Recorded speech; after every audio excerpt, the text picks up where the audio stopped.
I never thought my marriage would end up like this. Julia and I had been together for 7 years, married for 4, and if you had asked me 6 months ago, I would have told you we were rock solid. She was everything I ever wanted. Smart, funny, beautiful, and confident. We didn't have kids yet, but we talked about it. At least we used to. Looking back, maybe I should have seen the signs.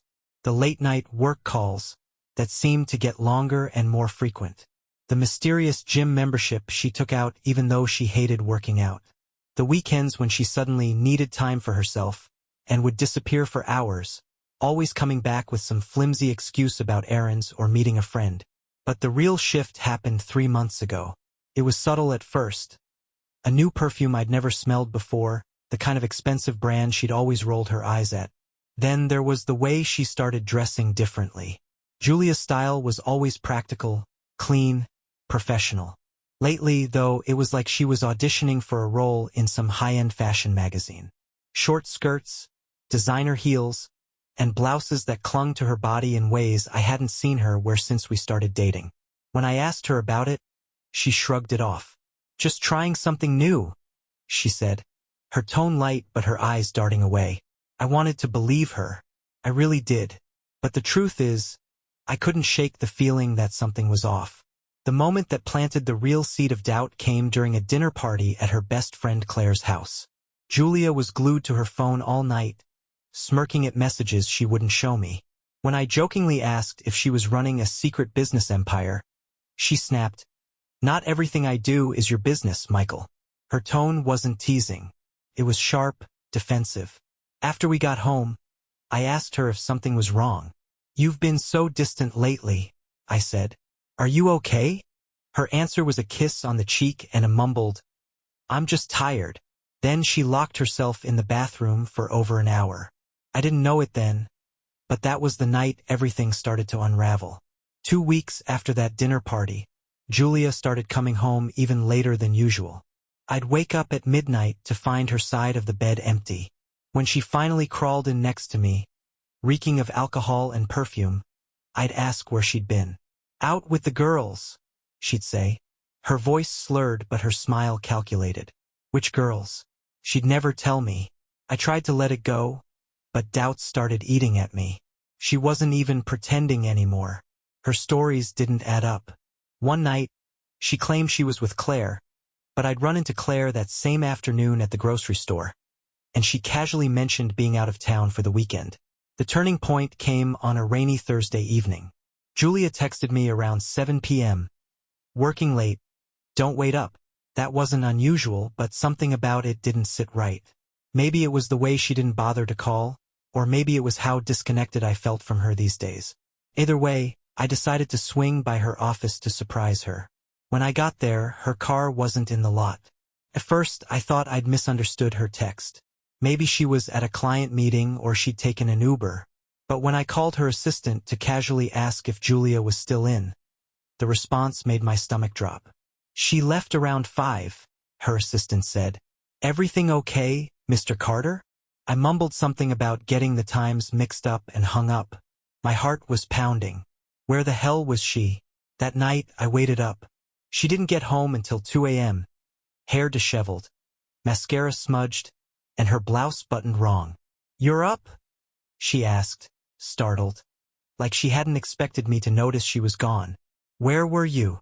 I demanded, trying to keep my voice calm even though my chest was tight with suspicion. "God, Michael, why do you always have to make a big deal out of nothing?" she said, brushing past me to the bedroom. "I told you I was working late. Your assistant said you left at 5. I shot back. She froze, just for a second, but it was enough to confirm what I already knew. "I stopped to grab drinks with a coworker," she said, turning to me with a tight smile. "Is that a crime now? You need to trust me, Michael." But how could I trust her when everything about her screamed liar? That weekend, I couldn't stop thinking about her reaction. The defensiveness, the deflection, it was classic Julia when she didn't want to admit something. But this time, it wasn't about spending too much on shoes or forgetting to pay a bill. This was bigger. Sunday morning, while she was at yoga, I decided to do something I'd never done in our entire relationship. I snooped. I started with her phone, which I knew she kept password protected. She always angled the screen away from me, and her notifications had been silenced for months. The pin wasn't hard to guess, our anniversary. She must have thought I'd never dare to look. I opened her messages first, scrolling past texts to Claire and her mom. Nothing out of the ordinary.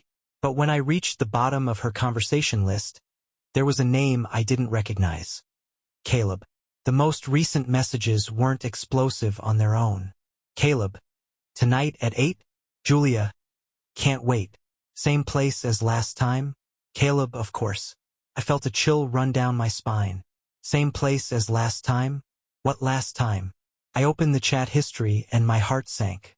The messages went back months, filled with inside jokes, suggestive emojis, and plans to meet up. Caleb wasn't just some coworker. He was someone she was sneaking around with, and she wasn't even trying very hard to cover her tracks. But that wasn't the worst part. Attached to one of the messages was a photo. A selfie of Julia sitting in a convertible, her hair blowing in the wind, her smile wide and carefree. It wasn't a car I recognized, and it sure as hell wasn't ours. I felt my stomach twist. Who was this guy? Before I could dig further, I heard her car pull into the driveway. My hands shook as I locked her phone and put it back on the nightstand. I barely made it to the couch before she walked in, her face flushed and glowing. Good class? I asked, trying to keep my voice steady. She shrugged, tossing her yoga mat onto a chair. Yeah, exhausting. She had no idea what I'd just found. That night I couldn't sleep. My mind raced with questions. Who the hell was Caleb? Where were they meeting? How long had this been going on? I stared at the ceiling until I couldn't take it anymore.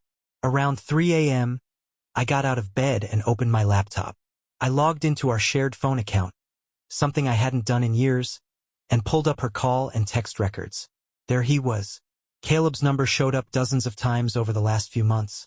Calls during her supposed late nights at work, texts at odd hours, even while we were home together. What's more, there were other numbers I didn't recognize, sprinkled between her conversations with him. Was she juggling multiple secrets? I copied Caleb's number and ran it through a reverse lookup service. It wasn't cheap, but I didn't care. A name came up immediately: Caleb Warren. The report included an address. 2. One I didn't recognize but wasn't far from where we lived. The next day, while Julia was out shopping, I drove to the address. It was a high-end condo building in the city. Sleek glass windows, luxury cars in the parking lot. It was a place for people with serious money, and I couldn't figure out how Julia fit into any of it. I parked across the street, debating whether to go inside. But as I sat there, a silver convertible pulled into the lot. My breath caught when I saw her in the passenger seat, laughing at something the driver said. Caleb. He was tall, with a perfectly trimmed beard and a casual confidence that made me instantly hate him. He got out of the car, walked around to her side, and opened the door for her. She stepped out, wearing a dress I'd never seen before. Short, sleek, expensive-looking. She didn't look like the Julia I knew. They disappeared inside the building, leaving me sitting there, gripping the steering wheel so tightly my knuckles turned white. I wanted to charge in and confront her, demand answers, scream at her, but something stopped me. I didn't just want a scene, I wanted the truth. I stayed in the car until she came out hours later, arm in arm with Caleb, looking more radiant than she ever did with me. I followed them as they drove to a fancy rooftop restaurant. She didn't even bother hiding. It was clear now. She wasn't just cheating. She was flaunting it. I didn't follow them into the restaurant. Sitting there in my car, watching them through the glass windows as they laughed and clinked glasses, was humiliating enough. She leaned across the table, her hand brushing his arm, her lips curling into a smile I hadn't seen in years. She didn't just look happy. She looked alive. On the drive home, my head swirled with anger and confusion. Who was this woman I married? And who was Caleb, this rich, polished stranger who seemed to have replaced me without a second thought? I needed more information. That night, I made the hardest decision of my life. I installed a tracking app on her phone. It wasn't hard. I knew her PIN, and she always left it lying around when she showered.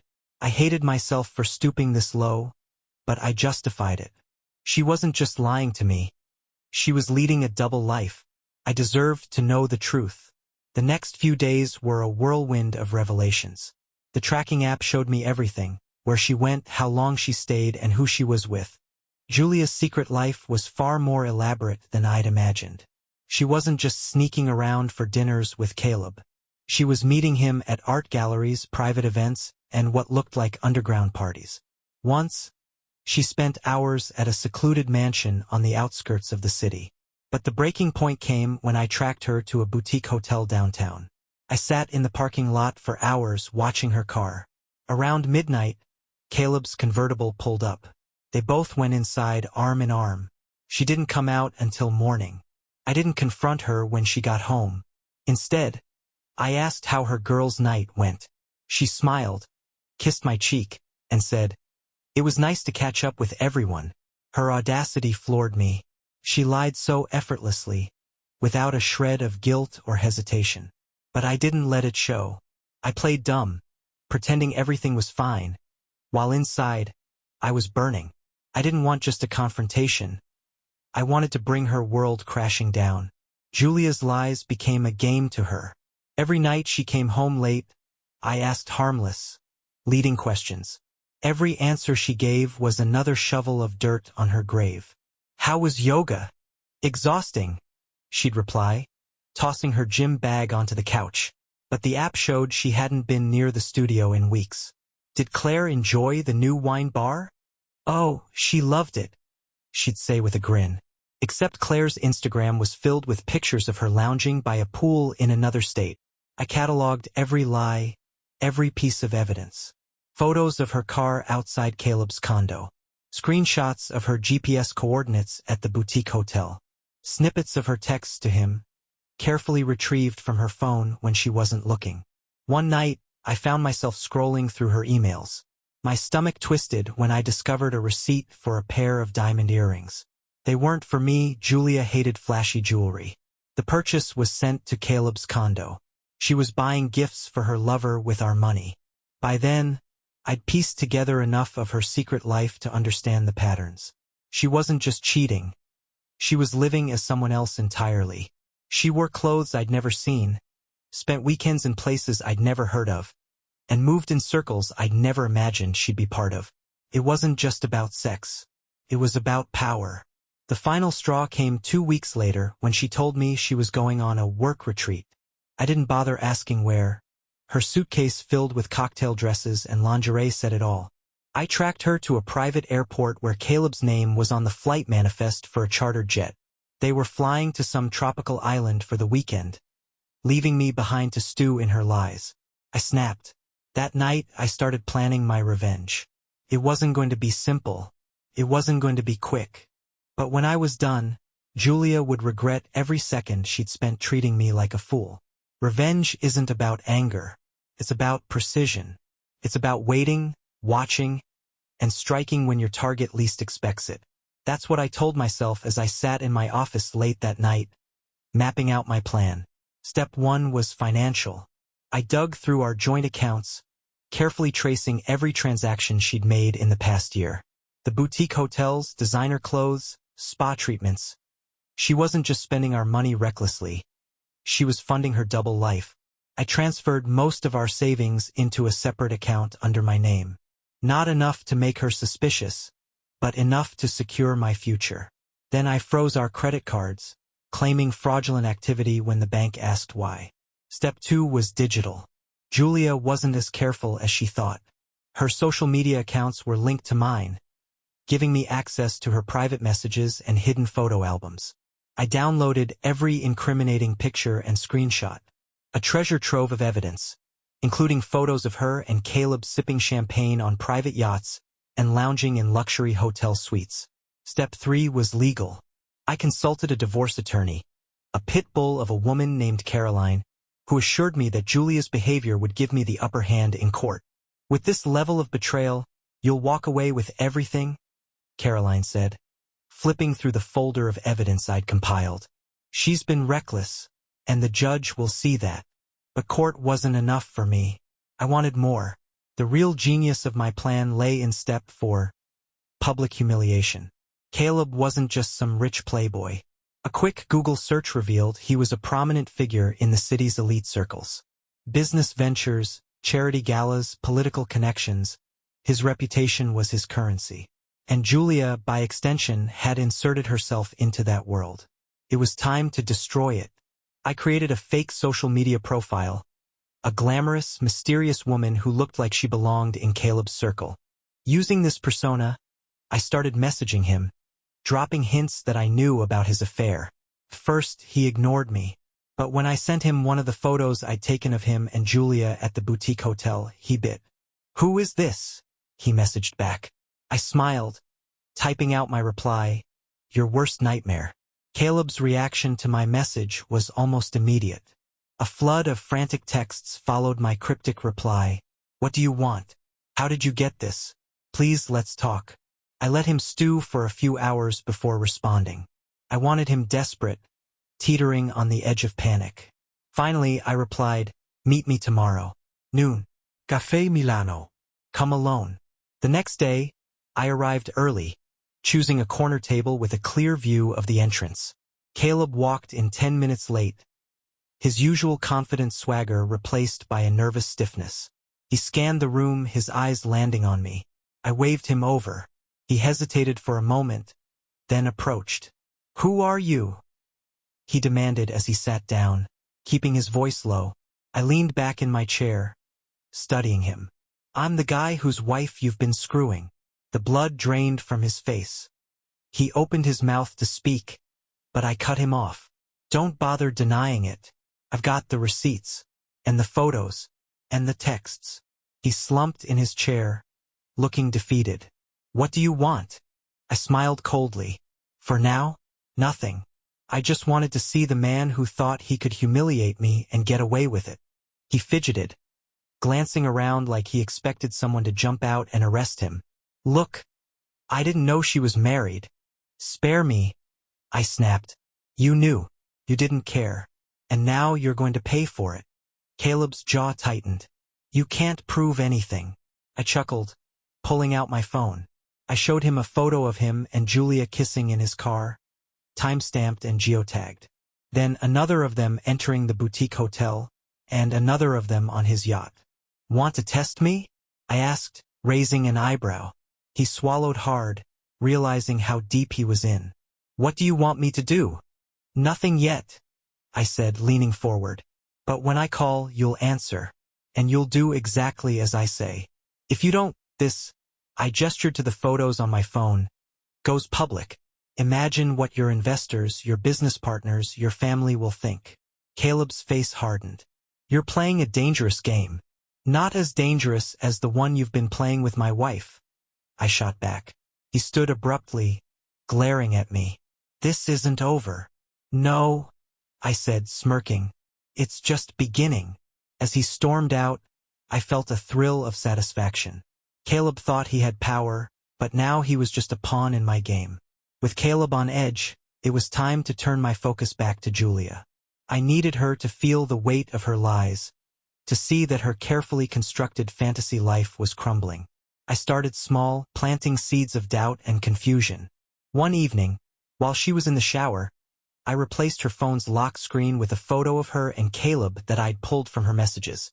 Nothing explicit, just a candid shot of them smiling at each other over drinks. When she saw it later, her reaction was exactly what I'd hoped for. "Did you mess with my phone?" she asked, her voice tight as she stormed into the living room. I glanced up from the TV, feigning confusion. "What are you talking about?" "This." She held up her phone, the screen glowing with the incriminating photo. I shrugged. "I didn't touch your phone. Maybe you set it by accident." Her eyes darted back to the screen, her hands trembling slightly. "No, I didn't." "Well," I said, turning back to the TV, "maybe it's just a glitch. Phones do weird stuff sometimes." She didn't respond, just stood there staring at the screen before finally locking her phone and walking away. The next morning, I added another layer. I printed one of the photos of her and Caleb entering the boutique hotel and left it in her gym bag, folded neatly on top of her yoga mat. I watched her carefully when she returned home that night. Her usual routine was off. She didn't toss her bag carelessly onto the chair like she always did. Instead, she clutched it tightly, her face pale. "Everything okay?" I asked, keeping my tone casual. "Yeah," she said quickly, forcing a smile. "Just tired." She disappeared into the bedroom, and minutes later, I heard the sound of her tearing paper. Over the next few days, I escalated. I sent an anonymous email to her work address with a subject line that simply read, "I know." No message, just an attachment containing a photo of her and Caleb in his convertible. That night, Julia was quiet, her usual air of superiority replaced by a visible unease. "You seem tense," I said as we sat down for dinner. "I'm fine," she muttered, stabbing at her salad. I fought the urge to smile. She was unraveling, and it was only a matter of time before she broke completely. The cracks in Julia's facade were widening, and I could tell she was teetering on the edge. Her late nights stopped. Her phone was glued to her hand, and she flinched every time a notification popped up. But she wasn't ready to admit anything. Not yet. I decided to push her over the edge. One Friday evening, I told her I'd be working late. She barely glanced up from her phone to acknowledge me, which suited my plan perfectly. Instead of going to work, I parked my car a few blocks away and doubled back to the house. I slipped in through the back door and settled into the small guest room we rarely used, which conveniently had a view of the living room. Sure enough, within an hour, Caleb was at the front door. Julia let him in, looking more nervous than excited. They sat on the couch, talking in hushed tones. I couldn't hear everything, but Caleb's body language was tense, his hands gesturing sharply as he spoke. Julia, on the other hand, looked shaken, her eyes darting to the windows every few seconds. "We're being watched," Caleb said finally, loud enough for me to catch. Julia's face went pale. "What do you mean?" Caleb stood, pacing. "I don't know who it is, but someone knows about us. They've got photos, emails, everything." Her voice rose in panic. "You think it's Michael?" He turned to face her, his jaw clenched. "It has to be.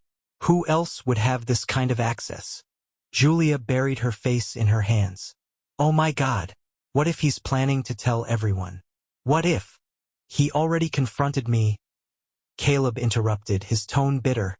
"He's playing games, Julia. You need to handle this before it gets worse." That was my cue. I stepped out of the guest room and into the hallway, making just enough noise to alert them. Julia froze mid-sentence, her head snapping toward me. Caleb turned slowly, his face a mask of barely contained rage. "Well, isn't this cozy?" I said, leaning against the doorframe. "I don't remember inviting you, Caleb."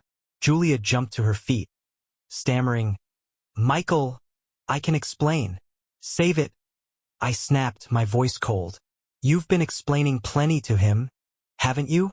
Caleb took a step toward me, his fists clenching. "You don't have to make this worse, man." I laughed bitterly. "Worse? Oh, I'm just getting started." Julia stepped between us, her hands raised. "Michael, please, let's just talk." "Talk?" I interrupted, my voice rising. "You've been lying to me for months, sneaking around, treating me like an idiot, and now you want to talk?" Her eyes filled with tears, but I didn't care. I wasn't going to let her manipulate me anymore. "You're pathetic," I said, turning my gaze to Caleb. "And you don't think for a second you're getting out of this unscathed." Caleb glared at me, but he didn't say a word. "Get out," I said, pointing to the door. "Michael," Julia started, but I cut her off. "You too. Pack your things and go. You're done here." For the first time, I saw real fear in her eyes. She knew I wasn't bluffing. After Caleb stormed out, slamming the door behind him, Julia stood frozen in the living room. Her usually sharp, controlled demeanor was gone. She looked small, almost desperate. "Michael, please," she said, her voice trembling. "We can fix this." I shook my head, suppressing the bitter laugh bubbling up in my chest. "Fix this? You don't even know what this is anymore, Julia. You've been living in a fantasy, and now it's crashing down. She took a step closer, tears streaming down her face. It wasn't supposed to be like this. I didn't mean for it to happen. Spare me the excuses. I snapped, my voice cold. You didn't mean for it to happen? What did you think was going to happen when you started sneaking around with him? Her shoulders shook as she sobbed. But I didn't feel any pity. Not anymore. I gave you everything, Julia. Everything. And you threw it away for what? A few nights with some rich asshole who doesn't care about you. She tried to speak, but I held up a hand to stop her. No more lies, I said firmly. I've been watching. I know about the dinners, the hotels, the money you've been spending, our money. I even know about the flight to the island. Her sobs grew louder, but I didn't let up. You want to fix this? I said, my voice sharp. Fine. Start by packing your bags and getting the hell out of my house. She fell to her knees, clutching at my jeans. Michael, don't do this. I love you. I'll do anything to make this right. Love me? I scoffed, yanking my leg away. You don't even respect me. If you did, you wouldn't have done this in the first place. Her pleas were frantic now, her voice cracking with desperation. But I was done listening. I turned and walked upstairs, leaving her crying on the floor. In the bedroom, I locked the door behind me and called Caroline, my lawyer. It's time, I said. The next morning, Julia was gone. She left a hastily written note on the kitchen counter, begging me to reconsider. I tossed it in the trash without reading the rest. Julia thought leaving would save her from the storm. She had no idea I was only getting started. The first move was subtle. A whisper in the right ear, a leaked photo to the right group chat. I sent one of the more incriminating pictures of her and Caleb to a close friend of hers. The kind of friend who loved gossip more than loyalty. It didn't take long for the photo to circulate. Within days, Julia's name was on everyone's lips. Have you heard about Julia? Claire texted me, pretending to be concerned. People are saying things. I didn't respond. Let her stew in the rumors. But that wasn't enough. I wanted her to feel the humiliation she'd put me through. I gathered all the evidence, photos, receipts, screenshots, and sent them anonymously to Caleb's business partners. His pristine image was his most valuable asset, and I knew exactly how much damage the truth would do. The fallout was immediate. Within a week, Caleb's face was plastered across local gossip sites, the headline blaring, "City mogul caught in scandalous affair with married woman." I smiled as I read the article. Julia's name was mentioned, of course, but the focus was squarely on Caleb. His world, I knew, would crumble faster than hers. My next move was more personal. I uploaded a selection of photos and texts to a private account on social media, set to public. No captions, no explanations, just the raw evidence of her betrayal. I didn't need to tag her. People connected the dots on their own. The comments poured in. Is this Julia Carter? No way. Damn, caught in 4K. She really thought no one would find out? It wasn't long before she called me, her voice shaking with anger and panic. What the hell did you do, Michael? She screamed into the phone. Exposing the truth, I replied calmly. Something you should have done a long time ago. You're ruining my life, she cried. No, I said, my voice cold. You did that all on your own. The call ended with her sobbing, but I felt no guilt. She'd spent months destroying our marriage, lying to my face, and treating me like a fool. This was justice. If Julia thought her humiliation was bad, Caleb's was worse. His empire thrived on his spotless reputation, and the scandal hit him like a freight train. The leaked photos, the texts, the receipts, they were all too damning to ignore. His business partners distanced themselves immediately. Within days, his name was pulled from a high-profile charity gala he was supposed to host. A statement from the charity claimed they could no longer associate with individuals whose personal conduct contradicts our values. I sat back and watched it all unfold, savoring every headline, every whispered rumor. It didn't take long for his personal life to implode, either. Caleb had been engaged to a socialite named Emily, and their engagement was the talk of the city. When she saw the evidence, she ended things publicly and viciously. "I guess I wasn't enough for you," she posted on her Instagram story, along with a screenshot of one of his texts to Julia. "I've never felt this alive before." The tabloids ate it up. Caleb became a punchline, his luxurious lifestyle reduced to a scandalous cautionary tale. Julia, of course, wasn't spared in the fallout. As Caleb's world burned, he turned on her. In an exclusive interview, no doubt a desperate attempt to salvage his reputation, he painted her as the mastermind of their affair. "She pursued me relentlessly," he claimed. "I made mistakes, but I was manipulated. She told me her marriage was over. The public wasn't kind to her after that. Comments on the articles were brutal. What kind of person ruins 2 lives for fun? She's just a gold digger who got caught. Karma's a bitch and so is she." I knew she was reading them. She texted me late one night, begging me to make it stop. "You've made your point, Michael," she wrote. "Please, just let me move on." I didn't reply. She hadn't cared about my pain when she was sneaking around with Caleb. Why should I care about hers now? Julia didn't take her downfall lying down. She was desperate, and desperate people are dangerous. A week after Caleb's interview, I woke up to find her lawyer's letter on my doorstep. She was suing me for defamation, claiming that I'd fabricated evidence to destroy her reputation. I laughed as I read it. Her claims were baseless, but I knew she wasn't aiming for victory. She wanted to scare me, to make me back down. Instead, it fueled me. I called Caroline, my lawyer, and forwarded the letter to her. "She's trying to scare me," I said. Caroline chuckled. "Let her try. We'll crush her in court." Julia didn't stop there. She started posting on social media, painting herself as the victim. She shared teary-eyed videos, claiming I'd been an absent, unloving husband who pushed her into Caleb's arms. "I made mistakes," she said in one post, her voice shaking. "But I was hurting. I was lonely.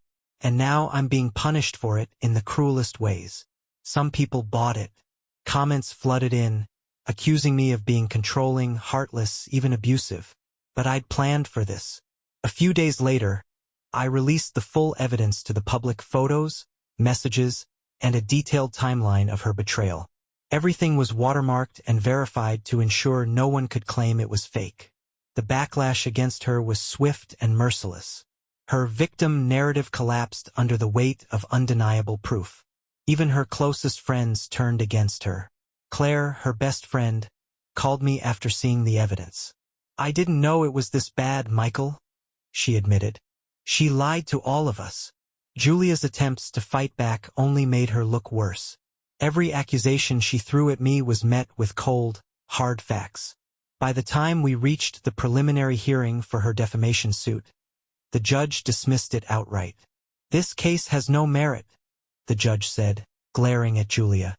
"And frankly, your conduct in this situation has been appalling." Julia left the courthouse in tears, her lawyer refusing to meet her gaze. I stood outside, watching her retreat. She glanced back at me once, her face pale and drawn, before disappearing into a waiting car. With the defamation case dismissed and Julia's reputation in ruins, I had one final move to make. It wasn't about revenge anymore, it was about closure. The divorce proceedings were straightforward. Caroline ensured that the evidence of Julia's infidelity weighed heavily in my favor. I got the house, the savings, and the car. Julia was left with little more than the clothes on her back. On the day the divorce was finalized, I packed her remaining belongings into a few boxes and dropped them off at her new apartment. It was a tiny, drab place in a part of town she'd once called beneath her. When she opened the door, she looked like a shadow of the woman I'd married. Her hair was unkempt, her eyes sunken, and her once perfect posture had given way to a slouch. "You didn't have to destroy me," she said quietly as I set the boxes down in her hallway. I met her gaze, my voice calm but firm. "You destroyed yourself, Julia. I just made sure everyone saw it." She didn't respond, just looked down at the floor. For the first time, I saw a flicker of something resembling remorse in her eyes. I didn't stay to hear whatever excuses or apologies she had left. I walked away, leaving her with the weight of her choices. As for Caleb, his fall from grace was complete. His business empire crumbled under the scandal, and last I heard, he'd moved to another city to start fresh. Emily, his ex-fiancée, made sure everyone in his social circle knew exactly why he'd disappeared. Life after Julia was quieter, simpler, and far more peaceful. I sold the house, moved to a new city, and started over. For the first time in years, I felt free. Looking back, I don't regret what I did. Julia's betrayal wasn't just about the affair. It was about the lies, the manipulation, and the way she treated me like I didn't matter. Exposing her wasn't just revenge. It was justice. To anyone reading this who's been in my shoes, I'll say this: never let someone make you feel small. Stand up for yourself, and if someone betrays you, don't be afraid to show them that actions have consequences.